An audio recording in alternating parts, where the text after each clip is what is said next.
মানুষের একটি সমস্যা আছে যে মানুষ সাফল্যকে মাপতে থাকেন, লক্ষ্যপ্রাপ্তিকে মাপতে থাকেন এবং তার তুলনা করতে থাকেন যে ও এত কিছু পেল আর আমি পেলাম না, ওর কাছে এত কিছু আছে কিন্তু আমার কাছে নেই। এই তুলনা করার জন্য ওনারা দুঃখী হয়ে পড়েন, নিরাশ হয়ে পড়েন। তাই আমি একটা প্রশ্ন করছি যে এটা কি উচিত? এই সংসারে আপনি কি নিয়ে তুলনা করবেন, যেখানে সূর্যদেব চন্দ্রমা দুজনেই আছেন, দুজনেই হলেন বিশেষ, দুজনেই নিজ নিজ সময়ে উদিত হন। এদের মধ্যে একজন না থাকলে তাহলে আমাদের জীবন কঠিন হয়ে পড়বে। ঠিক সেইভাবেই আপনি যদি একটা বড় রেখা অঙ্কন করেন তাহলে অন্য রেখাটি ছোট হয়ে পড়ে না, সে তেমনই থাকে যেমনটা সে ছিল।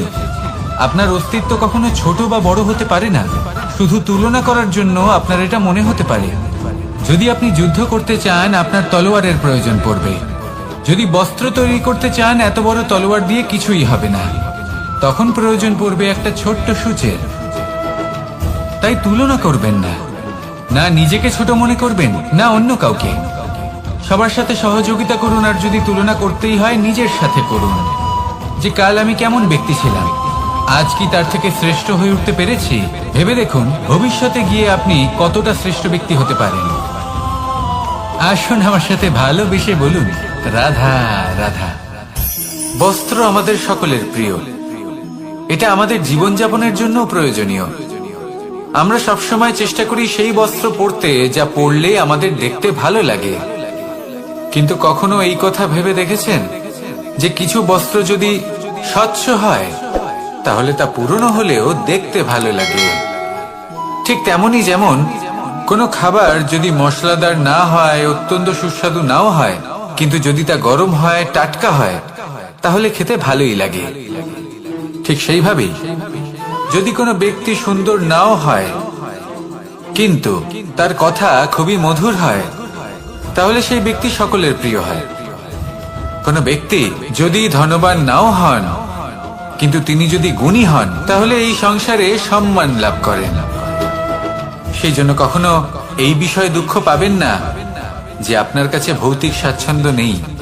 আপনার কাছে সব থেকে বড় বস্তু, সব থেকে মূল্যবান বস্তু যেটা আছে সেটা হলো আপনার আত্মা, আপনার মন, আপনার বিচারধারা, আপনার গুণ, আপনার কথা। এগুলো সবসময় শুভ রাখুন এবং সবসময় নিজের সাথে রাখুন। এই জীবন সফল হবে এবং প্রেমময় হয়ে বলে উঠবে রাধা রাধা। নন্দ বাবাও খেলার ছলে খুব বড় বড় শিক্ষা দিতেন। অনেকদিন আগেকার কথা, বাবা আমার জন্য একটা মানচিত্র নিয়ে এলেন। এটা ছিল জম্বু দ্বীপের মানচিত্র, ঠিক যেন একটা ধাঁধা যা টুকরো টুকরো করে বিভিন্ন দিকে ছড়ানো, যেগুলোকে আমায় জুড়তে হতো। ব্যাস শুধু এটুকুই ছিল আমার কাজ। আমি বারবার প্রচেষ্টা করলাম কিন্তু বারবার অসফলই রয়ে গেলাম। বাবা এটা দেখলেন এবং হাসলেন। বাবা বললেন, একটা কাজ করো, এই প্রত্যেকটি অংশকে উল্টে রাখো। আমিও উল্টে রাখলাম। তারপরে দেখলাম প্রত্যেক অংশে মানুষের শরীরের কোনো না কোনো অংশ চিহ্নিত। কোথাও হাত আছে, পা আছে, কোথাও মুখ আছে। বাবা বললেন যে এবার এটা জুড়তে চেষ্টা করো। আমিও জুড়ে দিলাম। মানুষের মানচিত্র পূর্ণ হলো। এবার বাবা বললেন এটা উল্টে রাখো, মানচিত্র পূর্ণ আকার ধারণ করেছে। আমি বললাম ঠিক আছে। আমি উল্টে রাখলাম, দেখলাম জম্বুদ্বীপের মানচিত্র পূর্ণ হয়েছে। বাবা বললেন, যদি দেশকে সফল করে তুলতে চাও, শক্তিশালী করতে চাও, স্থির বানাতে চাও, তাহলে সবার আগে দেশবাসীকে একত্রিত করতে শেখো। সকল সৈন্যগণ যখন একজোট হয়ে দাঁড়াবে তখন দেশের শক্তি আরো বেড়ে যাবে। শুধু তাই নয়, বাবা বললেন যদি ভালোবাসার সাথে জড়িয়ে পড়ো তাহলে পরমাত্মাও তোমার সামনে এসে দেখা দেবেন। তাহলে এটাই করুন আর আমার সাথে ভালোবেসে বলুন রাধা রাধা। ছোটবেলা থেকেই আমি গরু চড়িয়ে অভ্যস্ত, সেই জন্য সকলে আমাকে গোপাল নামে ডাকতো। কিন্তু গোপাল হয়ে আমি একটা অমূল্য শিক্ষা লাভ করেছি। আমি দেখেছি যে গৌশালাতে অনেক বাছুরের মধ্যে একটি গাই তার নিজের বাছুরকে অবশ্যই চিনে ফেলে। যেখানে সমস্ত বাছুর একই রকম দেখতে এবং প্রত্যেকের স্বরও সমান, তারপরেও সকল বাছুরের মধ্যে নিজের বাছুরকে ঠিক চিনতে পেরে যায় এবং তার সাথেই থাকে। ঠিক এইরকমই কিছুটা হয় আমাদের কর্ম এবং তার কর্মফল।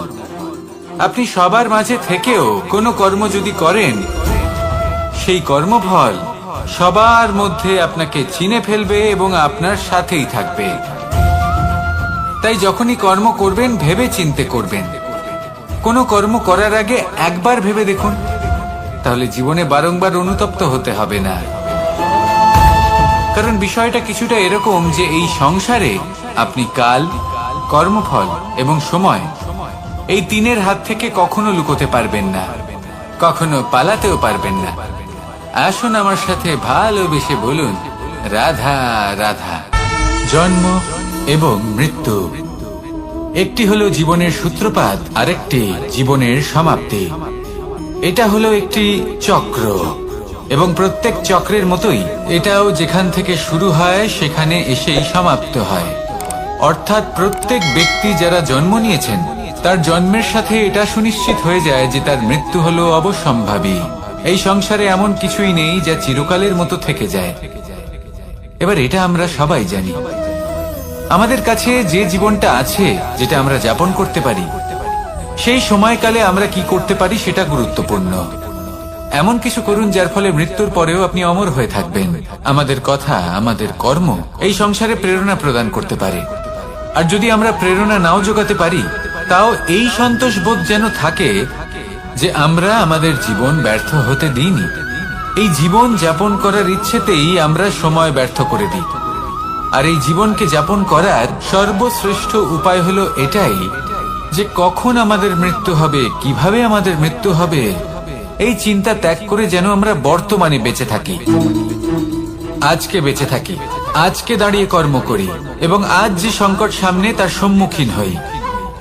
ভবিষ্যতের পথ নিজে থেকেই উন্মুক্ত হবে। আপনার জীবনে অনেক বড় বড় বিপদরূপী পাথর আসবে। সেই পাথরগুলিকে এতটাই দুর্বল করে দিন যাতে সেই পথ আপনি অগ্রসর হওয়ার পরে আপনার পেছন পেছন যে সেই পথ দিয়ে আসবেন তিনিও যেন সহজেই পাথর চূর্ণ করে সামনে অগ্রসর হতে পারেন। মনে রাখবেন, আপনার প্রচেষ্টারও একটা মাহাত্ম্য আছে। যদি আপনি কোনো কেল্লার শিখরে পতাকা উত্তোলন নাও করতে পারেন, তাহলেও আপনার প্রচেষ্টার যে মাহাত্ম্য তা কখনো কমে যাবে না। সেই জন্য প্রচেষ্টা করতে থাকুন আর আমার সাথে ভালোবেসে বলুন, রাধা রাধা। মানুষ সবসময় চায় যে তার জীবনে যেন কখনো কোনো সমস্যাই না আসে। সে চায় তার জীবন যেন শুধুমাত্র শান্তি এবং সুখের দ্বারা পূর্ণ থাকে। কিন্তু এই চাহিদা অনুচিত কিছু নয়। আমরা সবাই এটাই চাই যে জীবনে সুখ থাক, শান্তি থাক। কিন্তু এই কথা সবসময় মনে রাখবেন, যে সূর্য উদিত হন সংসারকে প্রকাশমান করেন, দুপুরবেলায় সংসারকে রৌদ্র প্রদান করেন, সন্ধেবেলায় তাকেও অস্ত যেতে হয়। এবার আমাদের জীবন চক্র কিছুটা এরকমই। কোনো কিছুই চিরকাল একরকম থাকে না।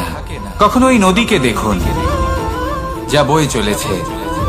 এই নদী যা বয়ে চলেছে তার পথেও অনেক বিপদ আসে।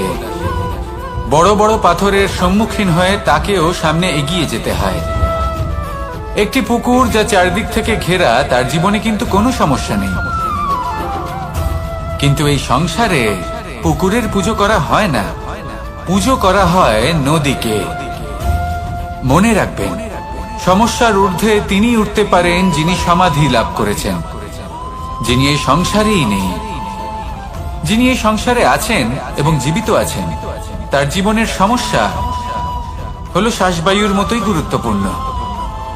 আসুন আমার সাথে ভালোবেসে বলুন, রাধা রাধা। বন হলো আমাদের সবারই প্রিয়।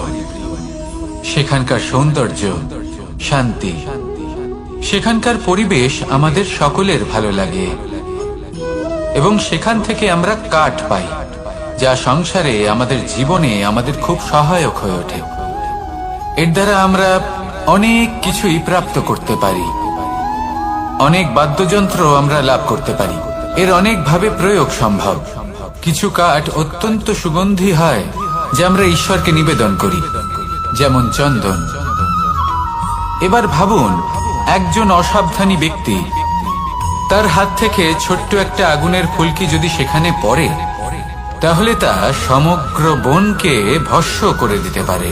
আর যখন এই আগুন ছড়িয়ে পড়ে তখন তা কাউকে রেহাই দেয় না। অন্য বৃক্ষকে নয়, পাতাকে নয়, ফলকে নয়, কাঁটাকে নয়, কাউকে নয়, পথে যাকে পায় তাকেই ভস্ম করে দেয়। এই ছোট্ট আগুনের ফুলকি। কিন্তু এই ছোট্ট আগুনের ফুলকি সবার আগে কাকে ভস্ম করে? সেই সকল ছোট ছোট শুকনো পাতা, সেই ছোট ছোট গাছের ডাল। ঠিক সেইভাবেই আপনার জীবনে একজন খারাপ ব্যক্তি এসে হয়তো আপনার সমগ্র জীবন ধ্বংস করে দিতে পারে। আর আপনার এই জীবনে এই ছোট ছোট শুকনো পাতা এবং এই ছোট ছোট শুকনো কাঠ আপনার ছোট ছোট স্বার্থ।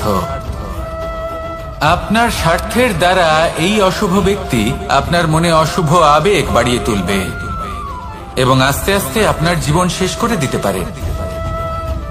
তাই মনে রাখবেন, এই জীবন অমূল্য। আপনি হলেন অমূল্য।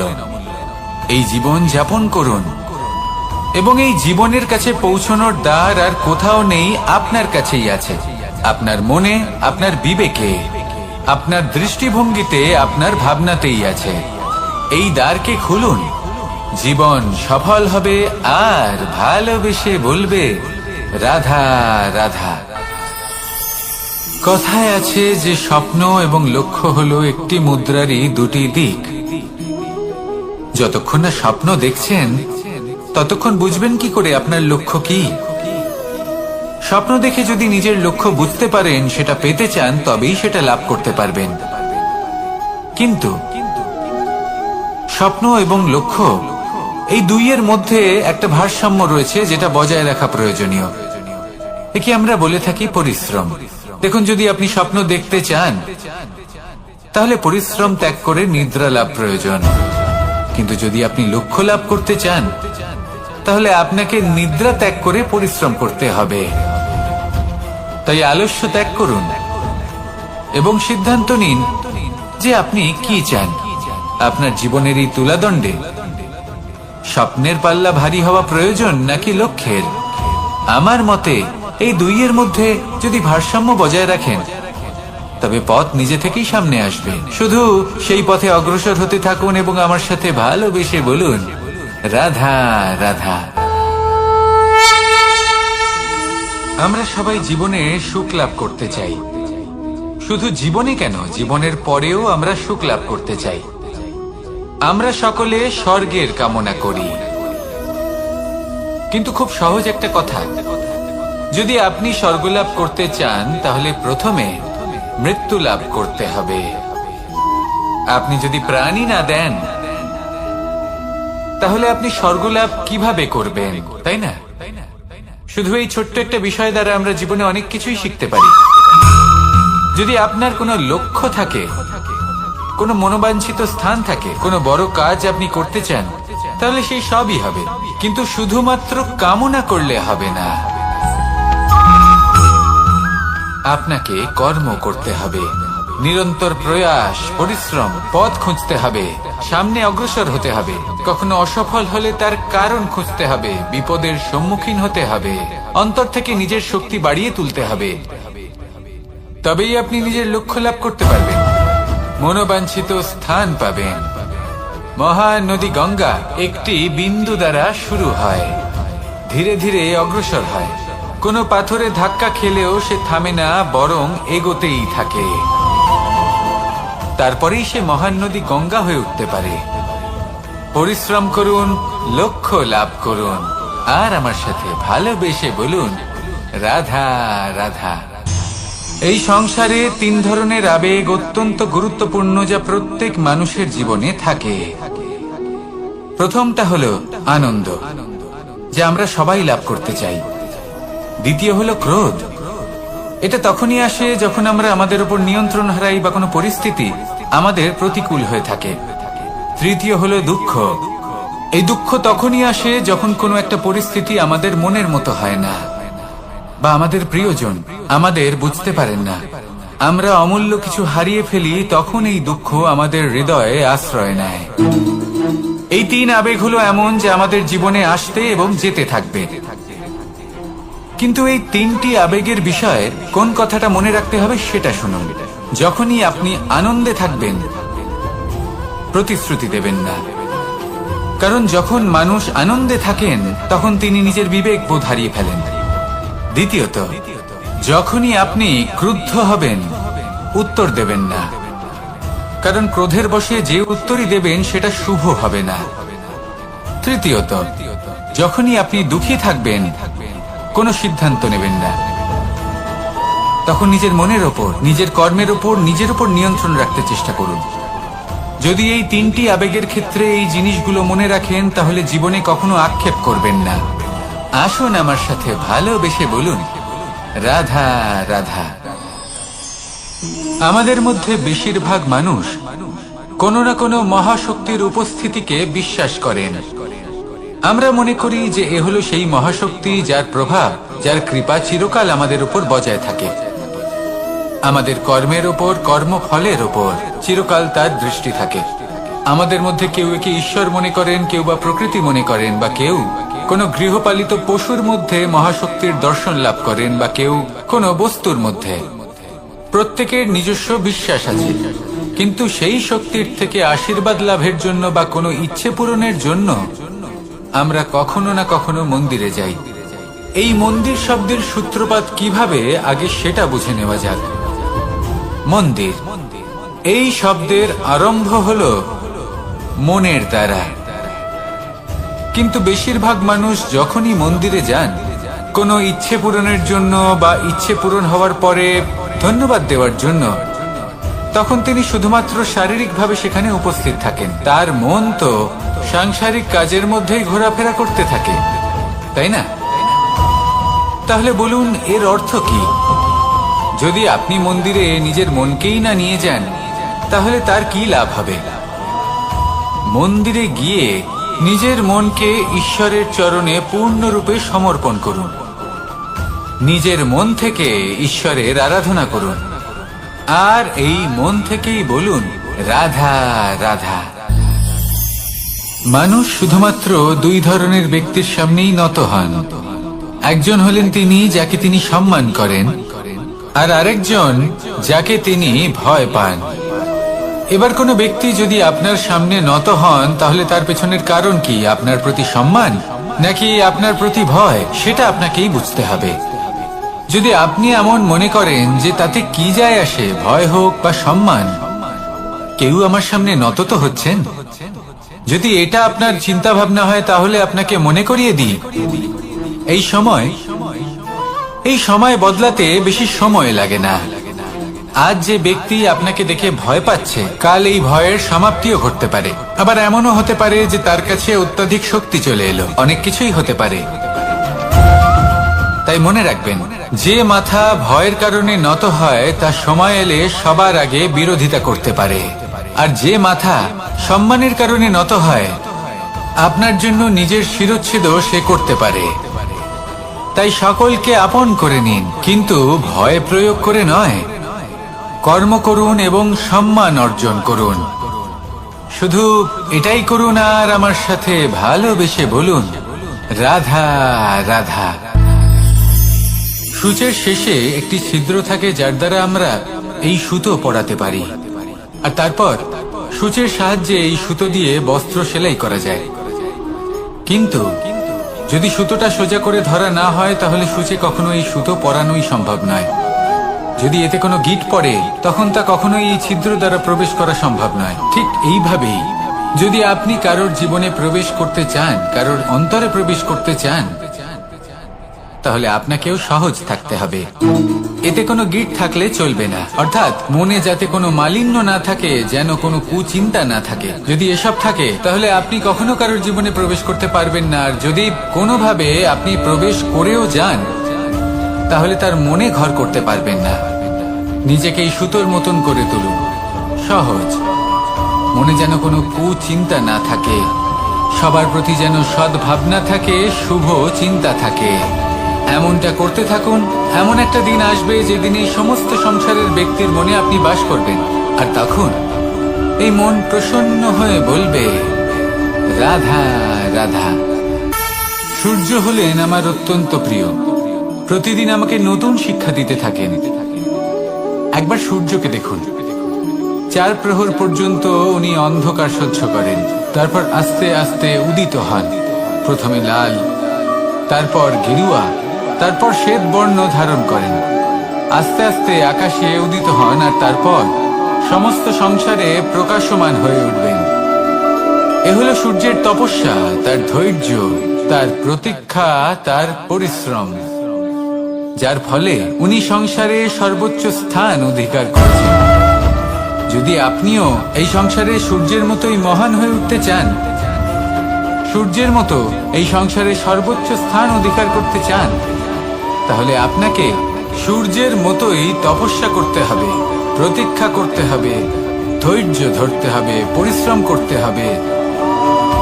তবেই এই সংসারে আপনি সম্মান লাভ করবেন, যশ লাভ করবেন। আসুন আমার সাথে ভালোবেসে বলুন, রাধা রাধা। মানুষ বলে থাকেন যে জীবনে সময়ের পূর্বে এবং ভাগ্যের থেকে বেশি কিছুই পাওয়া যায় না। এটা যার যার নিজের বক্তব্য। আমি বলবো এই সময় আসলে কি? এই সময় হলো যাতে যুগ যুগান্তর নিহিত আছে, যার মধ্যে দিন আছে, মাস আছে, বছর আছে, ঠিক কিনা? বাস্তবে আপনার কাছে সময় কতটা আছে যা আপনি সদ্ব্যবহার করতে পারেন? তখন থেকে আছে যখন থেকে আপনি নিজেকে বুঝতে শুরু করেন। ততক্ষণ আছে যতক্ষণ না আপনি এই সংসার ছেড়ে চলে যাচ্ছেন। শুধু এটুকু সময় আছে আপনার কাছে। আর যদি ভাগ্যের কথা বলা হয়, তাহলে ভাগ্য হলো সেই পরিস্থিতি যখন মানুষ নিজেকে সময়ের হাতে সমর্পণ করে দেন, তাকে ভাগ্য বলে। অর্থাৎ আপনি জীবনে পরিশ্রম করেছেন, বিপদের সম্মুখীন হয়েছেন, সামনে এগিয়ে গেছেন, কোথাও পৌঁছে গেছেন, এবং তখন আপনার মনে হলো যে ব্যাস এখানেই থেমে যাওয়া উচিত। তাহলে সেটাই হবে আপনার ভাগ্য। যদি ভাগ্যের কথা বলা হয়, তাহলে বলবো সত্যবানের ভাগ্যে মৃত্যু লেখা ছিল, কিন্তু সাবিত্রীর কর্ম তাকে পুনর্জীবিত করে তুলেছিল। অর্থাৎ এই ভাগ্য বদল করা সম্ভব কর্ম এবং পরিশ্রমের দ্বারা। ভেবে দেখুন, রাবণ মাতা সীতাকে হরণ করেছিল। যদি শ্রীরাম সেটাকে ভাগ্য বলে মেনে নিতেন, তাহলে কখনো ভাগ্য বিধাতা হয়ে উঠতে পারতেন না। ভাগ্য হলো একটা বাঁধন, যেটাকে ভেঙে ফেলা খুব প্রয়োজনীয়। নিজের লক্ষ্যের কাছে পৌঁছতে হবে। হতেই পারে এই লক্ষ্য হলো পরমাত্মার কাছে পৌঁছে যাওয়া। আপনি যদি পরমাত্মার কাছে পৌঁছতে নাও পারেন, তাও সেই পথে কিছুটা অগ্রসর হতে পারছেন, তাই না? তাহলে ভাগ্যের এই বাঁধন ভেঙে ফেলুন, নিজের কর্মের দ্বারা নিজের প্রারব্ধ গড়ে তুলুন এবং আমার সাথে ভালোবেসে বলুন, রাধা রাধা।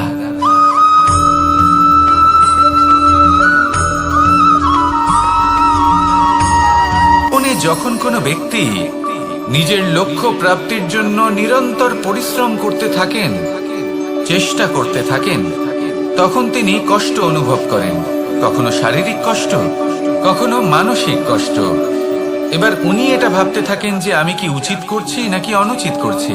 কারণ অন্যদিকে এমন একজন ব্যক্তিও আছেন যিনি একদমই পরিশ্রম চেষ্টা করছেন না। তিনি মদিরা পান করেন, বিলাসিতায় জীবন কাটান, অলস প্রকৃতির হয়ে ওঠেন, নিদ্রাতে বিলীন হয়ে থাকেন আর ভাবেন যে তিনি সুখ লাভ করছেন। কিন্তু এরকম কেন হয়?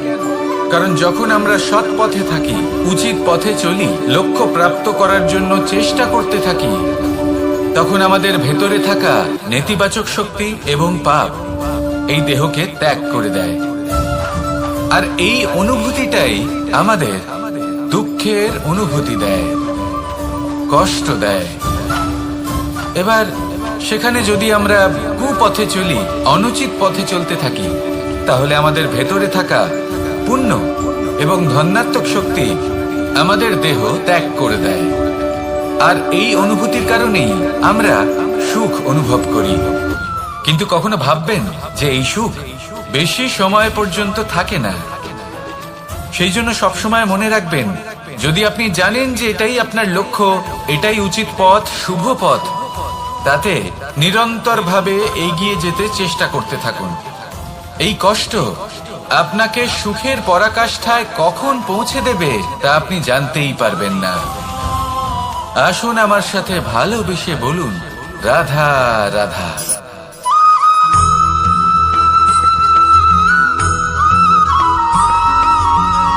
মানুষের মানসিকতা এমন হয় যে সে যতটা করে আশা করে যে তার থেকে অনেক বেশি তার বদলে সে পাবে। দেখুন, সবকিছুই আপনার ভাবনা চিন্তার উপর নির্ভর করছে। আপনি যদি ফলের বিষয়ে ভেবে কর্ম করতে থাকেন তাহলে সেটা অনুচিত। জীবনের আসল আনন্দ হলো নিজের কর্ম করতে থাকা, ফলের চিন্তা করা উচিত নয়। যদি আপনি এরকম ভাবেন যে আমি এতটা করছি, আমার এতটা পাওয়া উচিত, সেই ভাবনা অনুচিত। যদি আপনি সেবার মানসিকতা নিয়ে কর্ম করতে থাকেন, কর্মচক্রে প্রবাহিত হন, যদি আপনি এমন ভাবনা রাখেন যে আমি এতটা পাচ্ছি তাই এর থেকে অনেক বেশি আমি কর্ম করব, তাহলে নিশ্চিত রূপে আপনি যতটা করছেন তার থেকে অনেক বেশি আপনি পাবেন। আপনার আশার থেকে অনেক বেশি আপনি পাবেন। শুধু জীবনে অনেক বেশি কাজ করতে থাকুন, ফলের চিন্তা করবেন না। আর মনে রাখবেন, এই ভাবনাই সব থেকে বড় বীজ। কর্মের উপর বিশ্বাস রাখুন। জীবনে যা যা আপনি চান সবই সুখময় হবে। আসুন আর আমার সাথে ভালোবেসে বলুন রাধা রাধা।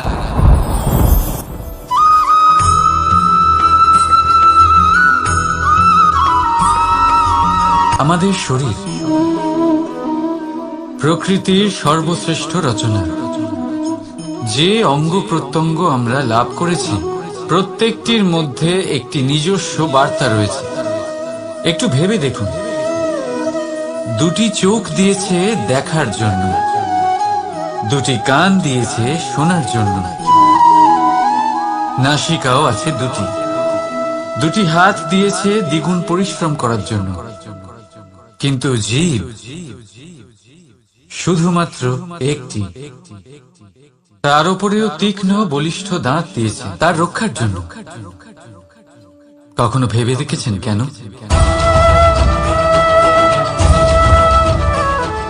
কারণ শব্দ আর শব্দের প্রয়োগ মানুষের সবচেয়ে বড় অস্ত্র, যার প্রয়োগ যত ভেবে চিন্তে করা যায় মানুষ তার জীবনে ততটাই উপরে উঠতে পারে।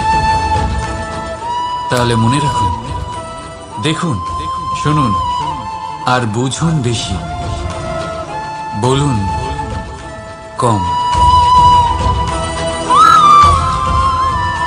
রাধা রাধা।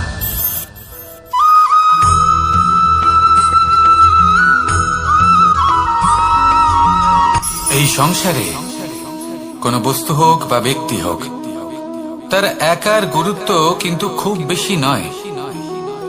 একটা উদাহরণ হিসেবে বৃষ্টির ফোঁটাকে ভেবে দেখুন। যদি একটি বৃষ্টির ফোঁটা হয় তাহলে তার খুব বেশি গুরুত্ব থাকে না, কিন্তু যখন সহস্র বৃষ্টির ফোঁটা মেঘের মধ্যে দিয়ে ঝরে পড়ে তখন সেটা বর্ষার রূপ ধারণ করে। সেই বর্ষা যাই প্রকৃতিকে শান্ত করে। সেইভাবেই পাথরের ছোট টুকরো, তার খুব বেশি গুরুত্ব থাকে না, কিন্তু যখন অসংখ্য পাথরের টুকরো একত্রিত হয় তখন তা পর্বতের আকার ধারণ করে। সেইভাবেই কিছু মানুষ যখন একত্রিত হন তখন তৈরি হয় পরিবার, কিছু পরিবার যখন একত্রিত হয় তখন তৈরি হয় সমাজ, যখন অনেক সংখ্যক সমাজ একত্রিত হয় তখন তৈরি হয় রাজ্য। এবার এই রাজ্যের সব থেকে গুরুত্বপূর্ণ ব্যক্তি হতে পারেন রাজা, কিন্তু তাও সেই রাজা একা কিছু করতে পারেন না। যুদ্ধ লড়ার সময় তারও নিজের সৈন্যদলকে প্রয়োজন পড়ে। কিন্তু এই সংসারে এমন একজন ব্যক্তি আছেন যিনি একাই সব কাজ করতে থাকেন, এবং সেই ব্যক্তি হলেন মা। আমাদের জীবনে একজন পিতার ভূমিকা কিন্তু নিঃসন্দেহে অমূল্য, কিন্তু আমাদের সকলের জীবনে যে ভূমিকা একজন মায়ের তা অন্য কারোর থাকে না। একজন মা একাই সন্তানকে বড় করতে পারেন, সংস্কারী করে তুলতে পারেন, তার জন্য পরিশ্রম করেন। আর এত কিছু কাজ করার পরেও তার কাজের জন্য তিনি প্রশংসা অবশ্য পান না। উল্টে যদি সেই সন্তান অনুচিত পথে চালিত হয়, অনুচিত কর্ম করে, তখন সেই মাকেই অপবাদের পাত্র হয়ে উঠতে হয়। আমাদের জীবনে মায়ের যোগদান কতটা সেটা বুঝুন। আপনাকে বড় করে তোলার জন্য উনি কতটা পরিশ্রম করেছেন সেটা বুঝুন। আজ থেকে, এখন থেকে, এই মুহূর্ত থেকে মাকে সম্মান করতে শিখুন। যখন সময় পাবেন, যখন সুযোগ হবে, তখন তার প্রশংসা করুন, ওনারও ভালো লাগবে। আর মায়ের এই মমতার জন্য, তার এই ভূমিকার জন্য আসুন সবাই মিলে আমরা তাকে প্রণাম করি, আর সকলে মিলে ভালোবেসে বলি, রাধা রাধা।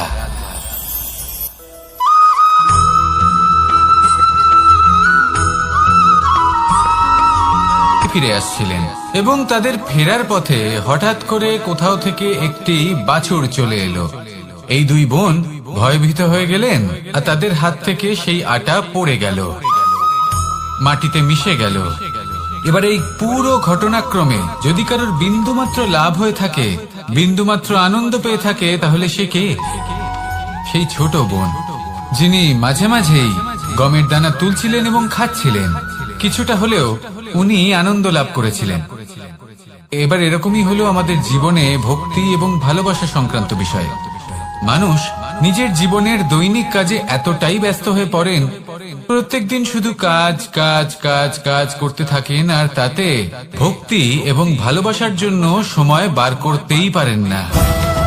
দেখুন, জীবনে ভক্তি আর প্রেমের এই যে ছোট ছোট মুহূর্ত আছে, এগুলো যদি আপনি যাপন করতে পারেন, তাহলে তাতেই আপনি তৃপ্তি লাভ করবেন।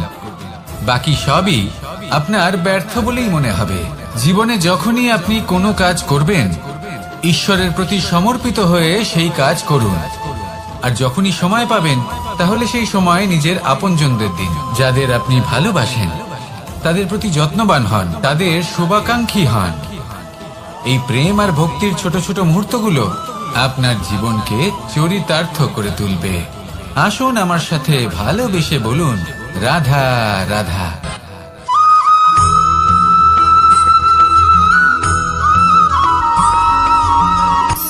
শক্তি, শক্তি অর্জন করা এতটা কঠিন নয় যতটা শক্তি লাভ করার পরে সেই শক্তি সামলানো কঠিন হয়।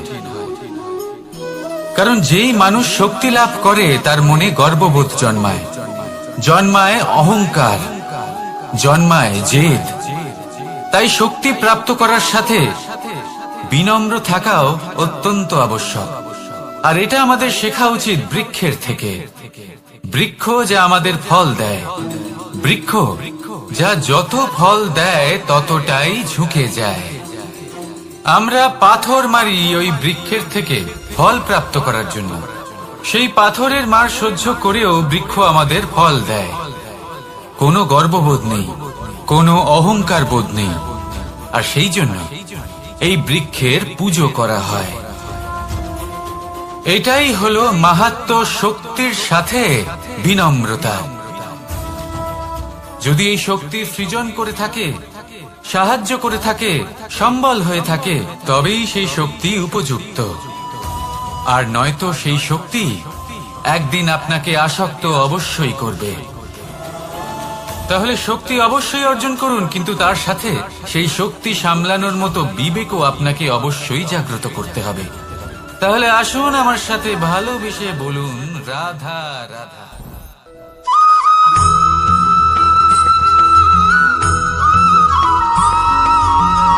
যখন আমরা কোনো বনে প্রবেশ করি, তখন এই সবুজ ঘাস দেখে, এই কোমল ঘাস দেখে আমাদের মন প্রফুল্ল হয়ে ওঠে। ভিন্ন ভিন্ন প্রজাতির ফুল, ভিন্ন ভিন্ন রঙের ফুল দেখে এই মন আনন্দে ভরে ওঠে। এখানে শিশুরা আনন্দ লাভ করে, বড়রা ভোজন গ্রহণ করেন, কথাবার্তা বলেন, হাঁটাহাঁটি করে বেড়ান। এবার ভেবে দেখুন, যখন এই উপবনের নির্মাণ হয়েছিল, সেই সময় যদি এই মাটিকে সঠিকভাবে খনন না করা হতো, যদি তাতে সঠিকভাবে বীজ রোপণ না করা হতো, যদি কোনো সংঘর্ষ না হতো, পরিশ্রম না করা হতো, যদি চলতে চলতে পায়ে কাঁটা না বিঁধে যেত, তাহলে এই সুন্দর বন দেখে আমরা কি এই আনন্দ লাভ করতে পারতাম? কখনোই নয়। ধরুন কোনো নদীর তটে সুন্দর একটি বন আছে, সেই বনের আনন্দ লাভ করতে গেলে আপনাকে সেই নদী পার করতেই হবে। যদি সুখের নদীর কাছে পৌঁছতে চান, তাহলে তটে যে কাঁটা রয়েছে সেগুলোর সাথে সংঘর্ষ করতেই হবে। এই সংসারে যদি আপনি সুখ লাভ করতে চান, তাহলে সুখ লাভের এই যাত্রা শুরু করতে হবে সংঘর্ষ দ্বারা।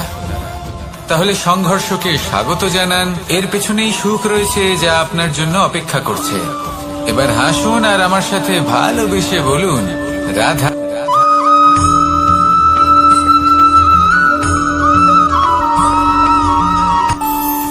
আমাদের মনে যখন কোনো প্রশ্ন ওঠে, কোনো দ্বন্দ্ব জাগে, তখন আমরা যাই আমাদের গুরুর কাছে, আমাদের আরাধ্যের কাছে গিয়ে জিজ্ঞেস করি। এইভাবেই একদিন আমি পৌঁছলাম আমার আরাধ্যের কাছে, আমার মহাদেবের কাছে, আর ওনাকে প্রশ্ন করলাম যে মহাদেব, জীবনে আনন্দ পাওয়ার, উৎসব পালনের, প্রেম ভাগ করে নেবার, জীবনকে উপভোগ করে নেওয়ার সর্বশ্রেষ্ঠ সময় কোনটা? মহাদেব হাসলেন আর উনি বললেন, জীবনে উৎসব পালনের সব থেকে শ্রেষ্ঠ দিন হলো মৃত্যুর ঠিক আগের দিনটা। প্রেম ভাগ করে নেওয়ার সব থেকে শ্রেষ্ঠ মুহূর্ত হলো মৃত্যুর ঠিক আগের মুহূর্ত। জীবনকে উপভোগ করে নেওয়ার সর্বশ্রেষ্ঠ প্রহর হলো মৃত্যুর এক প্রহর পূর্বে। তখন আমি চমকে গেলাম। আমি বললাম, কিন্তু মহাদেব, মৃত্যু তো অনিশ্চিত, আমরা জানিও না কবে আমাদের মৃত্যু হবে। মহাদেব আবার হাসলেন। উনি বললেন যে যদি আমরা এভাবে জীবন কাটাই যে আমরা জীবনের প্রত্যেক দিন, প্রত্যেক মুহূর্ত, প্রত্যেক প্রহর শেষ বলে মনে করি, তাহলে আমাদের সমস্ত জীবন আনন্দের সাথেই অতিবাহিত হবে। কি বলেন?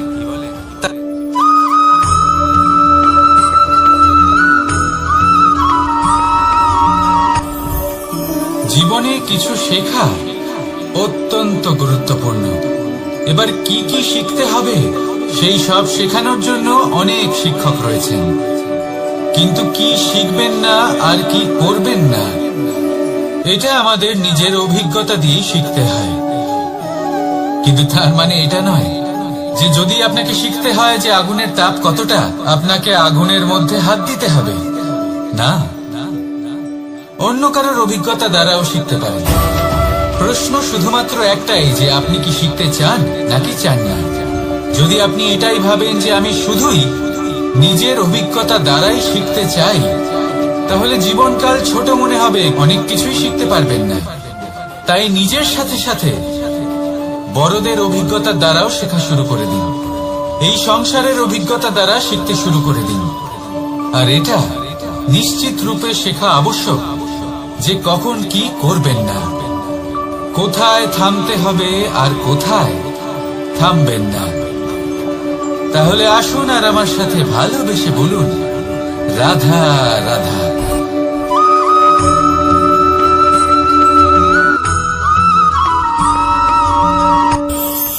এই সংসারে আমরা প্রকাশ কোথা থেকে পাই?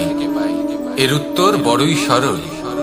ভোরে যখন সূর্যোদয় হয় তখন প্রকাশের কিরণ আমাদের ঘরে এসে পৌঁছয়। এইভাবেই আমরা প্রকাশ লাভ করি। এবার এই প্রকাশের আলোতেই আমরা সারাদিনের কাজ সম্পন্ন করি। সন্ধে হয়ে যায়, সূর্যাস্ত হয়ে যায়, আর আমাদের ঘর যাতে অন্ধকার না হয় তার জন্য আমরা একটা প্রদীপ প্রজ্বলিত করি। এটাই ঘটে আমাদের জীবনেও। এবার প্রবাহমান আয়ুর সাথে আমরা আমাদের অন্তরে যদি একটা প্রদীপ প্রজ্বলিত করে নিই, তাহলে বিষয়টাই অন্যরকম হবে। এবার আপনি বলবেন, কোন প্রকাশের কথা বলছি যা আমাদের অন্তরে জাগ্রত করা সম্ভব? আমাদের আত্মার মাঝে প্রেমের প্রকাশ জাগ্রত করার কথা বলছি। কারণ আমাদের এই জীবন এও হলো দিনের আলোর মতো। আজ প্রকাশ আছে, কিন্তু কোনোদিন অবশ্যই অস্ত হবে। কিন্তু অস্ত হবার আগে যদি আমরা আমাদের আত্মার মাঝে প্রেমের এই প্রকাশ উজ্জ্বলিত করে নিই, তাহলে আমাদের সন্ধ্যাকালও আমরা আনন্দে এবং প্রেমে যাপন করব। তাহলে আসুন আর আমার সাথে ভালোবেসে বলুন, রাধা রাধা।